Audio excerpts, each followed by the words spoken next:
misalnya, oh anak saya hobinya gambar, berarti harusnya anaknya berprestasi di sana gitu misalnya.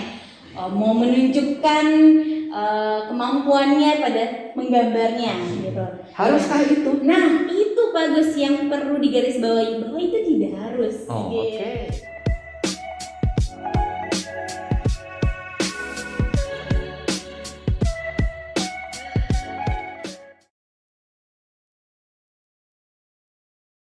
Halo sahabat YPAC Jakarta, jumpa lagi dalam Bincang Seru, saluran yang akan berbicara seputar tips-tips menarik, topik-topik terkait parenting, edukasi, dan kesehatan keluarga. Bersama saya Agus, kali ini kita masih membicarakan topik yang sangat menarik seputar hobi. Nah, khususnya hobi pada anak berkebutuhan khusus. Dan sudah hadir bersama kita di sini adalah sahabat kita, Ibu Tio, psikolog anak yang pada episode sebelumnya bercerita banyak sekali tentang apa itu sih hobi, minat, dan kegemaran. Ya, Bu Tio, selamat datang, selamat ngobrol lagi. Jangan kapok ya Bu Tio ya. Sama-sama bagus. Pembicaraan sebelumnya itu sangat menarik. Dan kita akan lanjutkan pembicaraan tersebut di hari ini dengan topik seputar hobi. Tetapi sekarang berkaitan dengan pernyataan terakhir dari Ibu Tio pada episode sebelumnya. Yang menyebutkan bahwa orang tua harus memberikan stimulasi kepada anak dengan beragam aktivitas supaya anak bisa menemukan hobi yang paling disukai. Pertanyaannya muncul, Bu Tio. Bagaimana nih kalau hobi anak itu ternyata tidak sesuai dengan keinginan atau berbeda dengan keinginan orang tua? Ini hobinya itu adalah orang tua yang memilihkan atau sebetulnya menjadi pilihan anak nih? Silakan Bu Tio. Betul, biasanya ini saya suka bilang tantangannya sebenarnya gitu. Artinya karena orang tua sebagai pendamping, sebagai support untuk anak mengenal atau mencari atau menggali tentang hobinya, terkadang tuh malah jadi bias. Saya suka bilangnya bias karena ini jadi beneran yang mau memang anaknya, apa yang mau orang tuanya nih gitu. Jadi memang di sini salah satu kuncinya adalah memang dibutuhkan kalau saya suka bilang orang tua yang jadi aware, jadi lebih peka bahwa dia memilihkan atau dia mengenalkan itu aktivitas-aktivitas yang bukan hanya sekedar karena mereka yang suka gitu. Mereka yang suka itu maksudnya orang tuanya. Betul. Obsesi orang tua dong. Betul. Baik. Boleh dimulai dari situ, boleh saja sebenarnya. Artinya, saya kan suka masak, mungkin anak saya jadi suka masak, nggak apa-apa dimulai dari yang orang tua suka dulu. Tapi jangan sampai itu menjadi pagar, kalau saya suka bilangnya, jadi penghalang bahwa anak-anak tidak jadi kenalan sama dunia lain, sama aktivitas lain yang sebenarnya orang tua mungkin tidak suka atau belum suka sebenarnya gitu. Jadi di situ bagus salah satu kuncinya gitu. Karena seringkali itu loh Bu Tio. Betul. Kita sering lihat bahwa ada pertentangan ketika anak tuh menyatakan aku nggak suka itu kok. Betul. Gitu. Karena dipikirnya ini kan kamu kan anak saya, masa kamu nggak suka? Kadang-kadang kayak gitu. Ya, seperti itu. Betul. Memang ada beberapa hobi yang artinya saya ngomongnya bukan diwariskan sih Pak, tapi ya akhirnya sama. Hobi anak sama orang tua, tapi beberapa peneliti bilang itu tidak jadi 100% akan jadi sama gitu. Bukan faktor genetik ya? Betul. Ada memang salah satunya, tapi tidak menjadi faktor dominannya sebenarnya. Karena anak sendiri kan individu yang independen, yang akan berkembang sendiri gitu. Jadi dia pasti punya kegemaran-kegemarannya sendiri, punya kesukaannya sendiri yang mungkin berbeda dari orang tua gitu. Bu Tio, kalau begitu ada faktor-faktor yang mempengaruhinya nggak Bu Tio? Misalnya faktor internal, eksternal pada anak sehingga dia sampai bisa menemukan hobi yang paling dia sukai? Bisa sih Pak Agus, artinya kalau faktor internal pastinya adalah dari rasa sukanya sendiri, dari si anak, dari perasaannya si anak saat melakukan aktivitas tersebut Iya. gitu. Dan kalau dari faktor eksternalnya, seperti yang kita sempat bahas nih di episode sebelumnya, faktor lingkungan si anak, apa sih yang lagi tren saat itu? Misalnya nih anak-anak yang usianya sudah mulai SD, itu kan sudah mulai punya geng-geng ya Pak, bukan Iya. anak remaja aja nih gitu. Iya. Anak SD juga udah mulai punya gengnya. Gengnya lagi pada suka apa? Supaya dia bisa masuk ke kelompoknya, jadi dia ikut mengenal, oh dan ternyata dia suka Oh, iya. gitu. Jadi itu faktor eksternalnya bisa dari situ sih Pak Agus, apalagi kalau anak yang sudah mempunyai peran tambahan yaitu sebagai siswa gitu, bukan hanya sekedar di lingkungan rumah saja. Nah, tadi membangun kepekaan dari orang tua itu, Betul. Bu Tio. Saya suka agak sedikit bias nih dengan pernyataan itu nih. Betul. Orang tua harus peka gitu. Karena seperti kita tahu, begitu banyak terjadi di masyarakat, Betul. orang tua itu memberikan anak itu beragam les. Betul. Nah, ada les musik hari Senin, Selasanya les menyanyi lah, bahkan musiknya ada piano lah, ada biola dan sebagainya gitu ya. Nanti ada les nari lah, dan masih ditambah les bahasa lah, segala macam deh. Itu sebetulnya bagaimana sih Bu Tio? Baik atau ya pasti semua ada baiknya ya. Nanti kalau kita bilang tidak baik, salah juga ya. Menurut Bu Tio bagaimana? Artinya diberikan les itu kan mungkin maksud orang tua adalah supaya anak juga jadi belajar hal baru, belajar keterampilan baru. Itu bagus untuk anak, artinya mereka juga jadi mengembangkan kemampuan yang dimiliki. Jadi dari sana juga kelihatan mana sih kemampuan yang menonjol. Nah, kepekaan ini sebenarnya adalah untuk menjadi batasan atau menjadi, kalau saya suka bilang, tanda-tanda bagi orang tua gitu. Kalau ternyata anaknya tidak suka, jangan dilabel gitu ya, bahwa anak saya ini nggak punya hobi. Nah, kembali lagi kan ke pertanyaan di episode sebelumnya. Nah, itu sebenarnya yang mau jadi perhatian nih gitu, yang mau dicetak beratkan di episode kali ini, supaya jangan tadi obsesi orang tua atau keinginan orang tua yang belum tercapai di masa kecilnya dulu gitu dialihkan ke anaknya. Ada gitu. Itu ya. Ada itu. Betul. Misalnya, dulu tuh saya tuh nggak suka gambar atau nggak bisa gambar, tapi saya pengen ya anak saya jadi seniman gitu, bisa ngegambar, akhirnya di les gambar gitu. Terus kemudian kalau ternyata anaknya terlihat tidak menonjol di sana, tidak menunjukkan dorongan yang sangat antusias di sana, orang tuanya langsung label, "Duh, kok kamu gitu sih? Udah dilesin, udah di ini, udah panjang tuh biasanya kan gitu." Nah, itu sih yang perlu diperhatikan sama orang tua, bahwa anak kan akhirnya punya pilihannya sendiri, punya penilaian sendiri, mana sih sebenarnya yang dia suka, mana yang dia tidak suka. Dan orang tua harus berbesar hati, saya suka bilang gitu, berbesar hati menerima juga pilihan anaknya selama pilihan itu positif ya Pak Agus ya. Artinya kita tetap anggap bahwa kegiatan yang dia sukai sebenarnya tidak merugikan dirinya sendiri, tidak merugikan orang lain, atau merugikan keluarga sebenarnya. Di situ sih Pak Agus. That's nilainya ya, di situ nilainya. Nah Bu Tio, baik Pak. Sekarang implementasinya pada orang tua yang memiliki anak berkebutuhan khusus. Kira-kira Bu Tio punya tips tidak bagaimana supaya orang tua juga bisa peka tadi, sambil pekanya juga bukan menjadi obsesi begitu loh.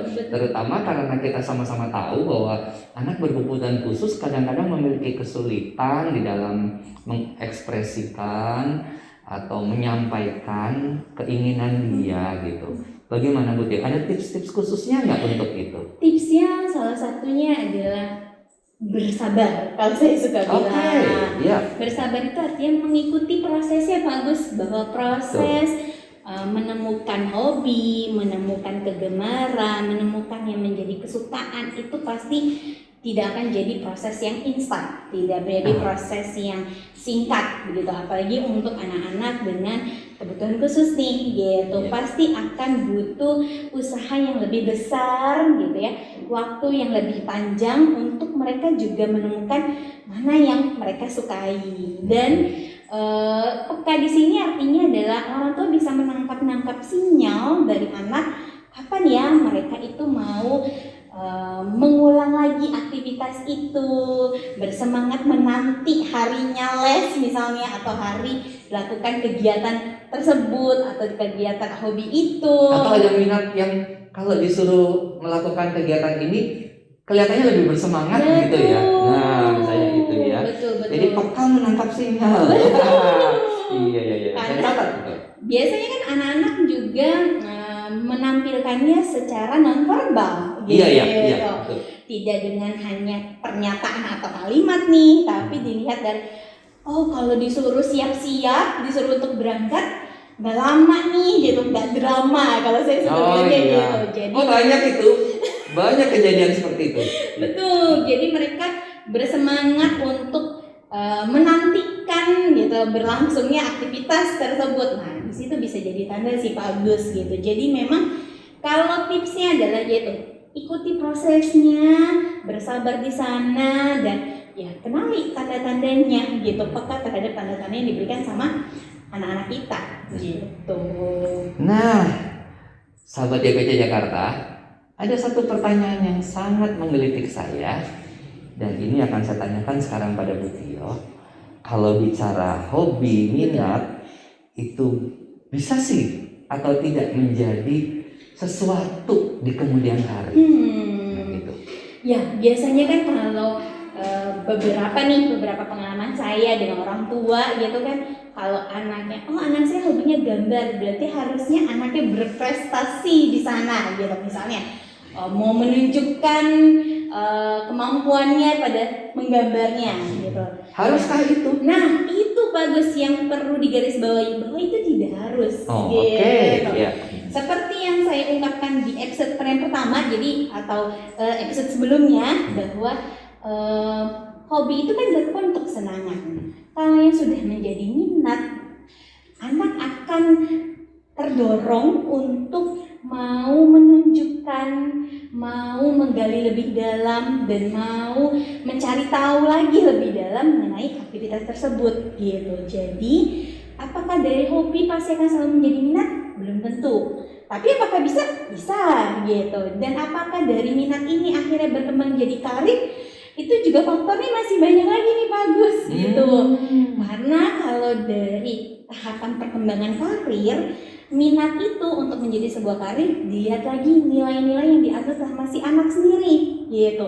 Contohnya, karena untuk penetapan karir itu biasanya baru usia 15 tahun sampai 24 tahun nih bagus. Jadi prosesnya memang kalau tadi kan di awal itu tahap pertumbuhan, tahap dia mengeksplorasi ya. Nah, tahap yang selanjutnya yaitu tadi dia mulai menggali lagi lebih dalam. Dia mau menekuni yang mana sih gitu.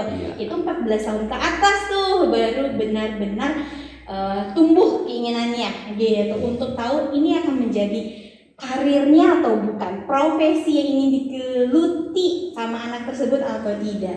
Tadi dilihat lagi faktornya itu dari nilai-nilai pribadi si anak. Contohnya, ini aktivitasnya sifatnya bukan menyenangkan, bukan lagi menyenangkan, tapi ke arah kerja kelompok atau tidak ya, atau sendiri ya gitu. Kemudian ini sifatnya fleksibel atau kaku ya, itu kan nilai. Itu lebih dalam lagi dari hanya sekedar suka apa tidak suka gitu. Jadi karena usia 14 tahun kan tahap perkembangannya kan juga jadi semakin kompleks lagi, semakin berkembang lagi. Makanya cara berpikir mereka pun juga semakin berkembang. Mereka juga menilai aktivitas tersebut juga jadi akan berbeda nih dari yang sebelumnya. Dari hanya sekedar suka, tapi lebih dalam lagi sekarang dia menilainya pakai nilai-nilai pribadinya. Kemudian dilihat lingkungannya bagaimana, yaitu lingkungan tempat dia melakukan aktivitas tersebut Iya. gitu. Apalagi kalau untuk jadi karir, lingkungan karirnya, lingkungan kerjanya akan seperti apa. Jadi itu faktornya masih panjang sih Pak gitu, dan Iya. itu faktor-faktor yang mempengaruhinya juga banyak seperti itu. Oke. Kalau bicara dengan karir, Betul. hubungan antara hobi, minat dengan karir itu ada kaitannya nggak ya, atau korelasinya dengan sesuatu yang menjadi pegangan secara ekonomi kah gitu? Karena gini, saya berpikirnya demikian. Ada orang ya, sekolahnya apa, Betul, gitu ya, betul. tapi dia nggak meneruskan atau tidak melakukan aktivitas kehidupannya dengan yang related dengan sekolahnya. Betul.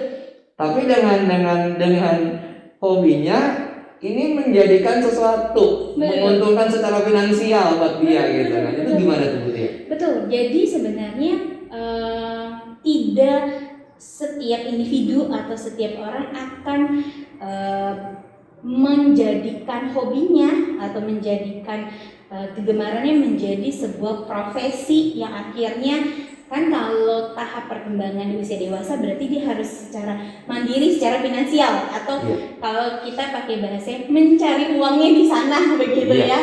Belum tentu seperti itu. Seperti tadi saya sebutkan bahwa faktor-faktor yang mempengaruhinya tuh banyak, apalagi pengalaman-pengalaman dia selama masa kehidupan ini, setelah dia masa sekolah, masa kuliah, awal bekerja, itu juga akan jadi mempengaruhi bagaimana dia ingin menyusun jenjang karirnya begitu. Jadi kalau saya suka sebutkan kepada orang tua bahwa yang penting dikenalkan dulu nih sebanyak-banyaknya untuk si anak supaya dia bisa eksplorasi di sana. Nanti pada saat usianya itu ketika misalnya sudah mau memasuki jenjang kuliah nih, biasanya untuk yang dari SMA mau ke kuliah mulai disusun nih gitu. Dari kuliah ini kamu ingin menjadi apa ya gitu secara profesi gitu. Itu memang ada tahapannya Pak Gus. Tapi kalau di usia masih sekolah dasar gitu ya, kalau saya suka bilang berikan kesempatan sebanyak-banyaknya sih, sebenarnya kuncinya di sana.